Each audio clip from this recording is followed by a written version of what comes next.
The Internet Archive is hacked, leaking details for 31 million users. Fidelity confirms a data breach exposing personal data of 77,000 customers.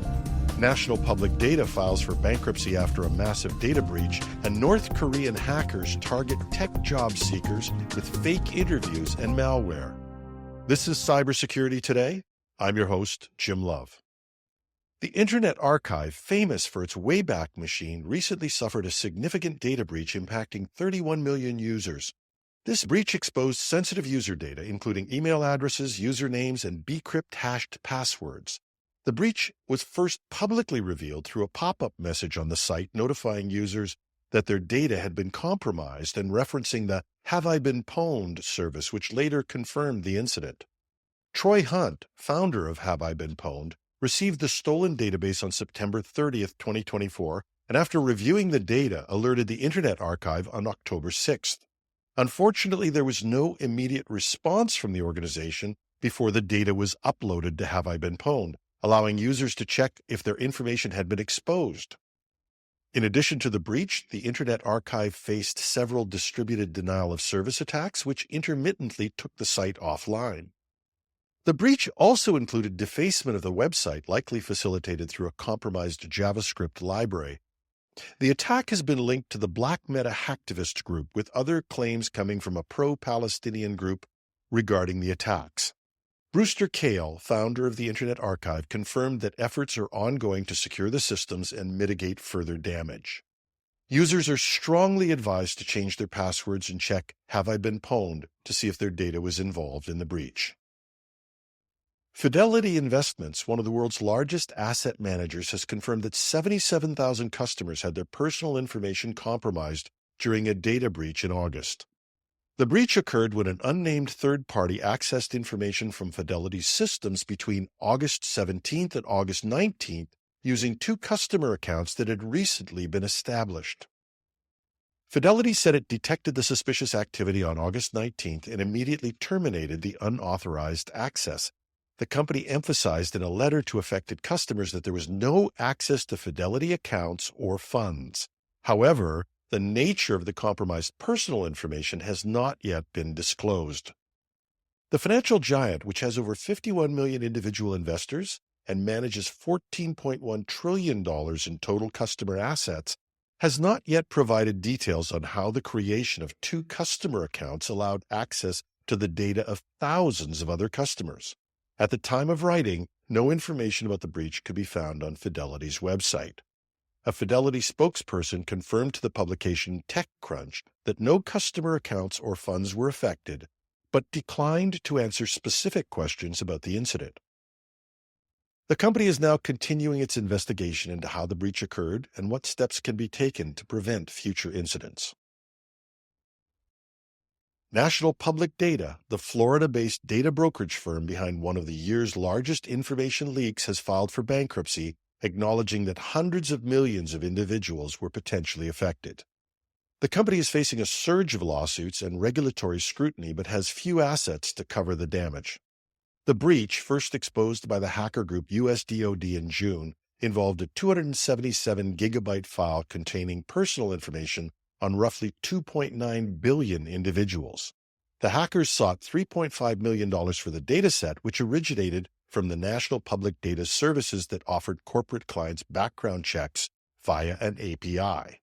Initially, the company stated that only 1.3 million people were affected, but recent bankruptcy filings reveal the figure could be much higher.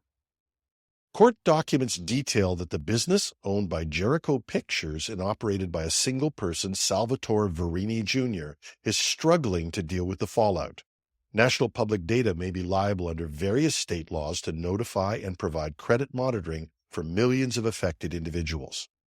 Verini's setup, which reportedly includes 2 HP Pavilion desktops, a ThinkPad laptop, and 5 Dell servers, underscores the company's inability to manage the liabilities that have arisen. Lena Cohen, a staff technologist for the Electronic Frontier Foundation, emphasized the need for tighter regulation in the data brokerage industry. Cohen told the publication The Register that the data broker industry is the Wild West of unregulated surveillance.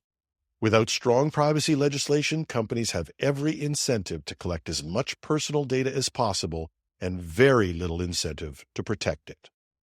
With national public data admitting to significant liabilities and its inability to pay out damages, the incident highlights the lack of regulation in the data brokerage industry, leaving millions at risk of privacy breaches without much recourse. North Korean threat actors are once again targeting tech job seekers, luring them into fake interviews that result in the installation of malicious software on their devices. Researchers at Unit 42 dubbed this campaign Contagious Interview and have tracked activity involving advanced malware variants Beavertail and Invisible Ferret.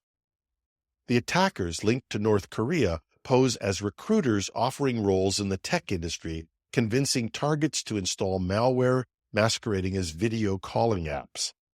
The malware, known as Beavertail, has been updated to use the Qt framework, making it cross-platform for both Mac OS and Windows.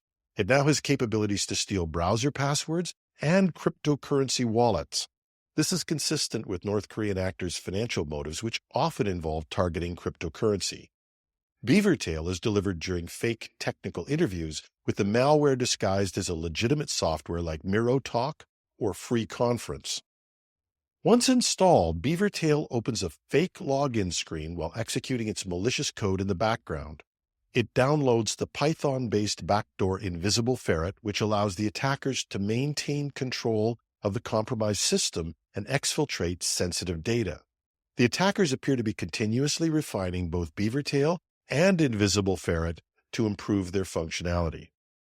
Unit 42 has warned that these attacks not only put individual job seekers at risk, but also pose a serious threat to their employers, as an infected endpoint could lead to significant data breaches.